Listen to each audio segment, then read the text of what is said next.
समझते हैं बच्चों। आज का जो हमारा टॉपिक है वो है एंजाइम उत्प्रेरण। ठीक है बच्चों, क्या है एंजाइम उत्प्रेरण। एंजाइम उत्प्रेरण को समझने से पहले एंजाइम उत्प्रेरण से संबंधित है एक एंजाइम उत्प्रेरक। समझ पा रहे हो नहीं?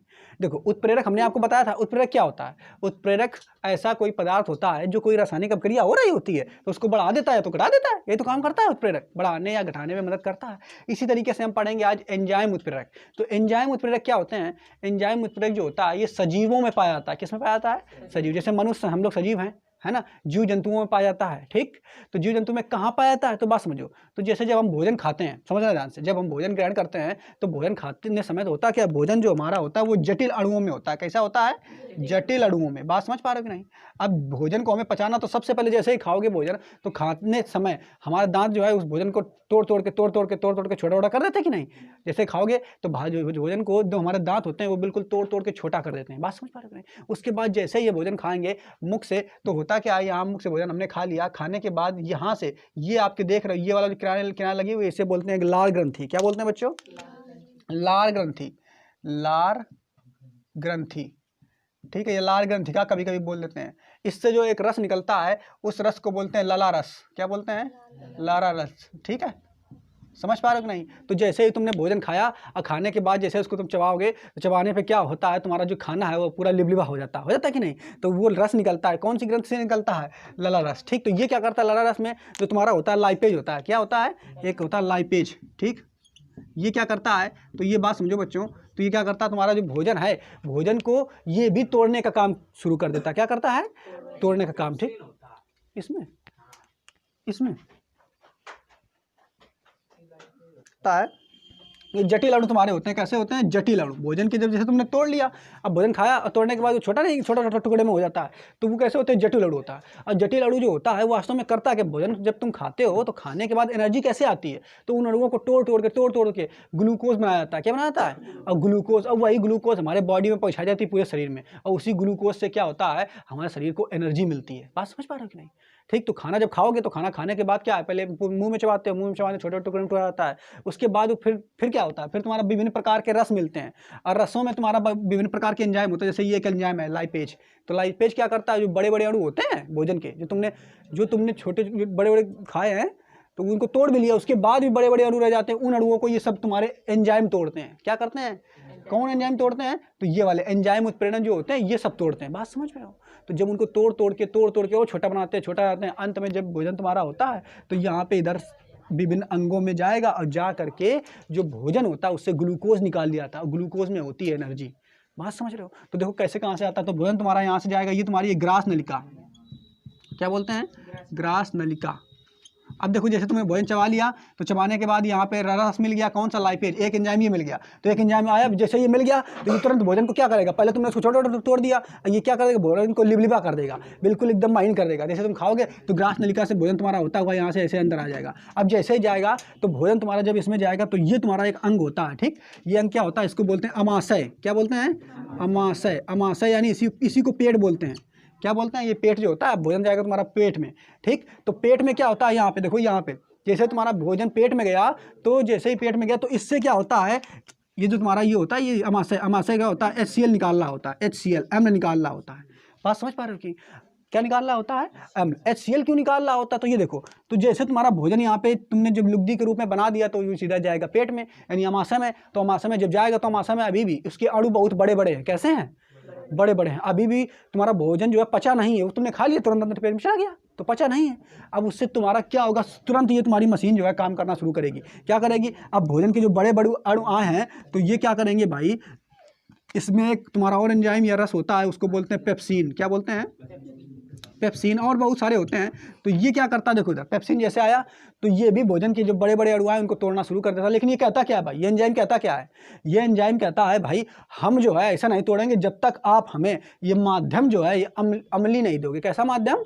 अम्ली। यानी ये क्या कह रहा है पेप्सिन, कि हम भोजन के इन अणुओं को तोड़ेंगे तो, उनको पचाएंगे तो, लेकिन हमें जो माध्यम चाहिए वो अम्ल चाहिए, यानी अम्ल हमें साथ दे दो तभी हम काम करेंगे, अन्यथा हम नहीं करेंगे। समझ पा रहे हो कि नहीं? तो इसीलिए तुम्हारा जो पेट होता है, ये अमाशय जो होता है, ये अम्ल छोड़ता रहता है। क्या छोड़ता रहता है? अम्ल छोड़ता है। जैसे अम्ल छोड़ेगा तो पेप्सिन तुरंत काम शुरू कर देगा, और काम क्या शुरू कर देगा, भोजन को और माइन तोड़ना शुरू कर देगा। बात समझ पा रहे हो कि नहीं? उसके बाद देखो जब भोजन तुम्हारा इस पेट से निकलेगा, पेट से निकलने के बाद ये फिर यहाँ से जाता है। देखो ये तुम्हारा, ये देख रहे हो ना, ये इस तरीके से टेढ़ी मेढ़ी लाइन बनी हुई है। इसको हम बोलते हैं बच्चों छोटी आंत। क्या बोलते हैं इसको? छोटी आंत। इसके बाद भोजन तुम्हारा आता है छोटी आंत में। किस में आता है? छोटी आंत में। अब बात समझना, छोटी आंत में जब जाता है तो पहले शुरुआत में ही छोटी आंत में नहीं जाता, ये छोटी आंत में यहीं पर रुका रहता है, यहाँ पे। तो यहाँ से तो टूट फूट के आया ये अभी लेकिन पचा नहीं है ये। अब किस में जाएगा? तो छोटी आंत में। अधिकतम काम आप छोटी आंत में पचाने का होगा। तो अब यहाँ से क्या है, यहाँ पे देखो एक ये लगा हुआ है अग्नाशय। ये क्या लगा है बच्चों? अग्नाशय। इसको बोलते हैं अग्नाशय, इसको बोलते हैं अग्नाशय। ठीक, तो अग्नाशय देखो क्या करता है, ठीक है, इसको क्या बोलते हैं? अग्नाशय। अग्नाशय क्या करेगा? देखो ये समझना, तो भोजन तुम्हारा जैसे ही यहाँ से इससे पेट से निकलेगा, तो भोजन तुम्हारा जैसे ही पेट से अब निकलेगा यहाँ से जाएगा किसमें? छोटी आंत में। तो छोटी आंत में तुरंत नहीं पूरा कि ऐसा नहीं कि तुरंत यहाँ से निकला फटाक से और यहाँ पहुँच गया। अब छोटी आंत में जब जाएगा तो तुम्हें मालूम है कि यहाँ जो तुम्हारा पेट में था अमाशय में, तो अमाशय में कैसा हो गया था? अम्लीय हो गया था भोजन। कैसा हो गया था? अम्लीय। और जब यहाँ जाएगा तो छोटी आंत क्या कहता है? छोटी आंत में जब भोजन आएगा तो छोटी आंत कहता है भाई हम अम्लीय जो भोजन है उसको नहीं पचाएंगे। क्या कहता है? अम्लीय भोजन। हमें क्षारीय भोजन चाहिए। कैसे चाहिए? क्षारीय। तो जब क्षारीय भोजन चाहिए तो यहाँ पे देखो ये तुम्हारा लगा हुआ ये इसे बोलते हैं यकृत। क्या बोलते हैं? यकृत। तो यहाँ से यकृत में एक और पास में ये लगा रहता है, इससे तुम्हारा क्या निकलता है? क्षार निकलता है। क्षारीय कोई पदार्थ निकलता है, वो जा करके जब जरूरत पड़ती है तो यहाँ से सप्लाई करता है क्षार को। किसको करता है? क्षार को, जरूरत जब पड़ती है। ठीक है, तो ये क्षार जब यहाँ भेजता है तो ये क्या करता है? ये तुम्हारा भोजन अम्लीय हो चुका था, इसको कैसे बना दिया जाता है? क्षारीय। और यहाँ से देखो ये तुम्हारा अग्नाशय है। अभी यहाँ पे भोजन जब यहाँ पे तो पच चुका है ज़्यादा, लेकिन नहीं पचा अभी भी उसके अणु जो है बड़े बड़े हैं, तो अभी और उसको पचाने का काम जारी है। तो जब इसमें आएगा तो ये कहेगा भाई हम तो ऐसे पचाएंगे नहीं, हमें जो भोजन चाहिए वो क्षारीय चाहिए। तो अच्छा ये कहता है अच्छा तो ऐसी बात है, तो लो तो अभी हम बेच रहे हैं। तो ये यहाँ से एक रस बेचता है, और रस बेचने के बाद भोजन को कैसे बना देता है? क्षारीय। अभी भी लेकिन जो भोजन है वो आराम से नहीं पचेगा। तो क्या होगा? यहाँ से ये जो अग्नाशय है ये भी 2 प्रकार के एंजाइम भेजता है। कितने प्रकार के?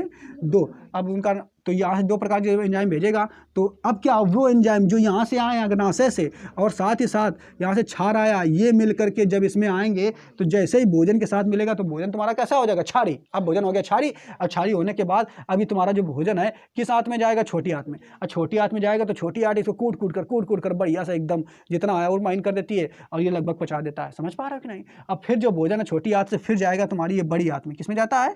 बड़ी आंत में। तो बड़ी आंत जो है इसमें जो अन्न बचा रहता है तो उसमें जा करके तुम्हारा क्या होता है कि भोजन जो होता है अन्नता वो है पच जाता है। बात समझ पा रहे हो कि नहीं? अब पचने के बाद बात यहाँ पे आप देखो वो काय बदल जाता है। अधिकतर उसके जो जटिल अणु होते हैं वो काय बदल जाते हैं? ग्लूकोज में। काय बदल जाते हैं? ग्लूकोज में। क्लियर? बात समझ पा रहे हो कि नहीं? तो यहाँ पे देख रहे हो कि नहीं, भोजन को पकाने के लिए पचाने के लिए जो अधिकतम आपको एंजाइम उपयोग में लाते हो तो वो कहाँ से निकल रहा हो? यहाँ से लाल ग्रंथि से तो पहले एंजाइम निकल रहा है। एंजाइम वो उत्प्रेरक है एक तरीके से। क्या है? उत्प्रेरक। जैसे रासायनिक क्रियाओं में हम देख रहे थे उत्प्रेरक, वैसे ही उत्प्रेरक एंजाइम भी है, वो भी यही तो काम कर रहा है, सहायता कर रहा है कि नहीं? यहाँ पे देखो तुम्हारा लाइपेज था, यहाँ पे तुम्हारा पेप्सिन था, इससे अग्नाशय से जो निकलता है वो ट्रिप्सिन होता है। ठीक है, तो ये ट्रिप्सिन ये सब निकल करके क्या करते हैं? ये भोजन को सहायता करते हैं एकदम पचाने में। समझ पा रहे हो कि नहीं? भोजन को पचाने में सहायता कर रहे हैं, यही तो तोड़ रहे हैं। समझ पा रहे हो कि नहीं? तो इस तरीके से कुछ व्यवस्था होती है, और एंजाइम जो होता है, एंजाइम उत्प्रेरण जो होता है, भोजन को इस तरीके से पचाने में हमारी सहायता करता है। बात समझ पा रहे हो कि नहीं? तो अब हम इसके कुछ गुणों को जान लेंगे। एंजाइम उत्प्रेरक जो होते हैं इसके कौन कौन से गुण होते हैं वो हमने इस तरफ लिखे हुए हैं, उनको हम पढ़ लेते हैं। ठीक, देखो इधर क्या लिखा हुआ है। सबसे पहले एंजाइम उत्प्रेरण के बारे में, एंजाइम जटिल नाइट्रोजनी कार्बनिक यौगिक होते हैं। मतलब एंजाइम जो होते हैं ये, इसमें क्या होता है, इसका जब तुम सूत्र लिखोगे तो इसमें नाइट्रोजन और कार्बन, ठीक, के ये यौगिक होते हैं, नाइट्रोजन के और कार्बन के। ठीक, बात समझ पा रहे हो कि नहीं? इसके बाद देखो, जो कि जीवित पौधों एवं जंतुओं द्वारा उत्पन्न किए जाते हैं। तो देखो यहाँ पे जंतुओं द्वारा उत्पन्न तो किए जा रहे हैं, ये जंतु का ही तो स्ट्रक्चर है, मानव का। आगे, यह उच्च अणु द्रव्यमान वाले, यानी इनका जो द्रव्यमान होता है ये कैसा होता है? बहुत उच्च होता है, वाले प्रोटीन अणु है। कैसे अणु है? ये प्रोटीन अणु है जो जल में कोलाइडी विलयन बनाते हैं। कोलाइडी विलयन क्या होता है इसको हम आगे पढ़ेंगे। ठीक है, आगे फिर तो एंजाइमों के लिए जैव रासायनिक उत्प्रेरक शब्द का प्रयोग किया जाता है, यानी एंजाइमों को जैव रासायनिक उत्प्रेरक भी बोलते हैं। अच्छा, और इसकी उत्प्रेरण की घटना जैव रासायनिक उत्प्रेरण कहलाती है। उत्प्रेरण तो आप जानते ही हो, उत्प्रेरण क्या होता है?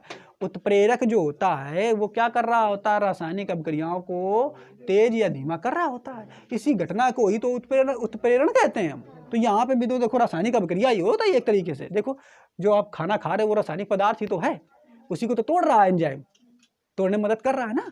तो वो यही यहाँ पे लिखा हुआ है, इसकी उत्प्रेरण की घटना को हम जैव रासायनिक उत्प्रेरण कहते हैं। इसके बाद एंजाइम उत्प्रेरण के कुछ गुण होते हैं, लक्षण होते हैं, वो क्या होते हैं देखो। पहला सर्वोत्तम दक्षता। क्या होती है इसकी मतलब? सर्वोत्तम दक्षता मतलब जो ये तुम्हारे एंजाइम है, ये देख रहे हो लाइपेज है, यहाँ पे पेप्सिन है, अग्नाशय से ट्रेप्सिन निकलता है, तो इनकी दक्षता बहुत होती है। दक्षता का मतलब कार्य करने की क्षमता बहुत होती है। ये एक मिनट में लगभग 10 लाख अणुओं को तोड़ देते हैं। बात समझ पा रहे कि नहीं समझ पाए?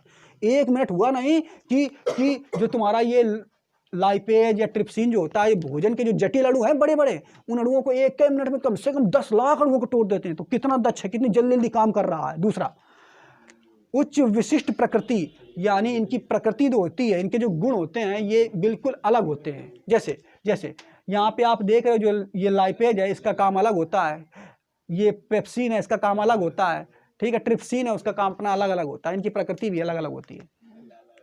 इष्टतम ताप पर सक्रिय मतलब देखो, अब ये कब काम करते हैं? जब हमारी बॉडी का टेम्परेचर एक फिक्स होता है। जैसे हमारे बॉडी का टेम्परेचर होता है लगभग, हमें मालूम है 97 फ़ारेनहाइट के करीब होता है कि नहीं।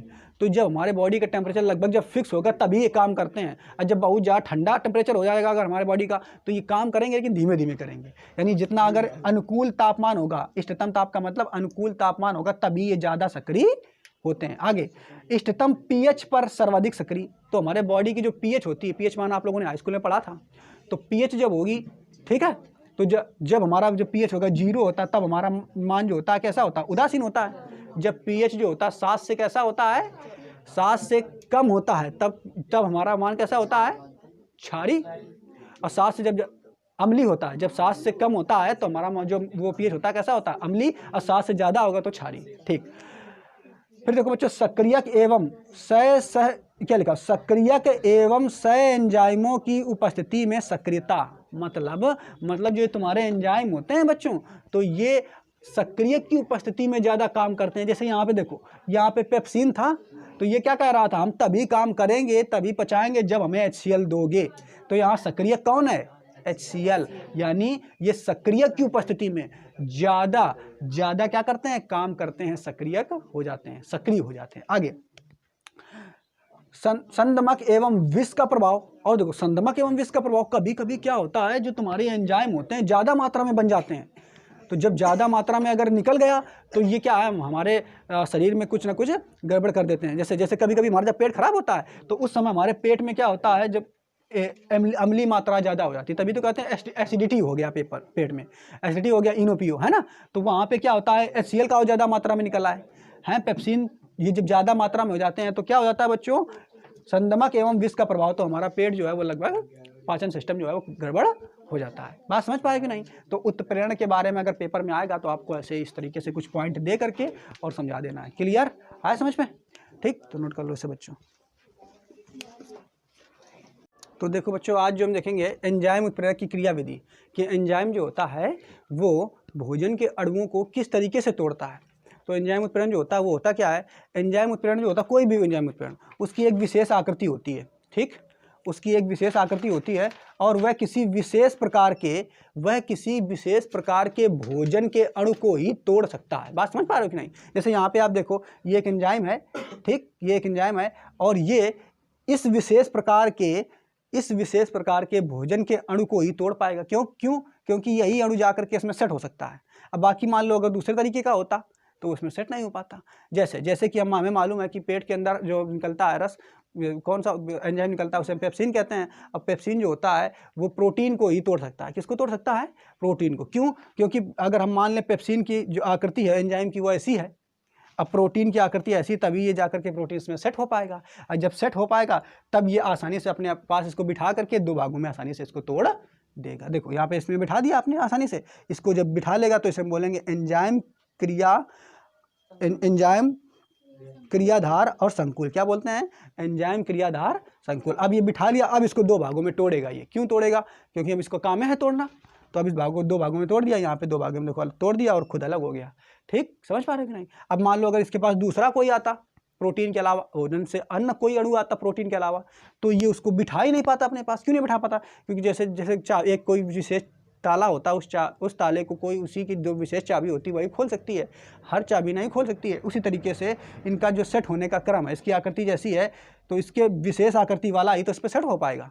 तो विशेष आकृति यानी इसमें जो है प्रोटीन ही सेट हो पाएगा, अन्य चीज़ें जो है नहीं सेट हो पाएंगी। इसके अलावा और भी चीज़ें हैं वो इसमें सेट नहीं हो पाएंगी, तो ये आसानी से इसको तोड़ नहीं पाएगा।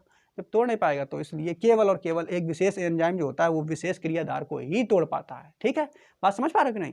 तो कैसे होता है आपको समझ में आ गया, इसको पढ़ लेते हैं जल्दी से।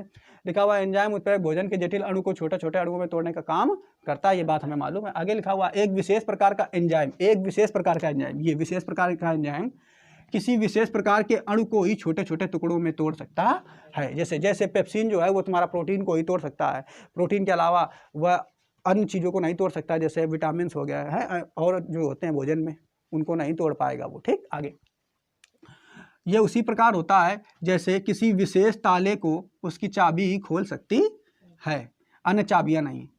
यह चाबी ताले के सिद्धांत पर कार्य करता है। कौन कार्य करता है? एंजाइम उत्प्रेरक की क्रियाविधि। ठीक, फिर लिखा है एक एंजाइम अपने विशेष आकृति के क्रियाधार को, एक एंजाइम अपने विशेष आकृति के क्रियाधार को अपनी सतह पर स्थापित कर उसे 2 भागों में तोड़ देता है। ठीक है, देखो अपनी जगह पे स्थापित कर लिया, अब फिर 2 भागों में इसको तोड़ दिया, छोटे छोटे भागों में। आगे जब एंजाइम का क्रियाधार स्थापित हो तो उसे एंजाइम क्रियाधार संकुल कहते हैं। यानी जब ये देखो ये तुम्हारा एंजाइम है, ये क्रियाधार है, जब ये स्थापित हो जाते हैं एक दूसरे से तो इसे क्या कहते हैं? एंजाइम क्रियाधार संकुल कहते हैं। ठीक, तो यहाँ तक तो हमारी इसकी क्रियाविधि हो गई, इसको नोट कर लो।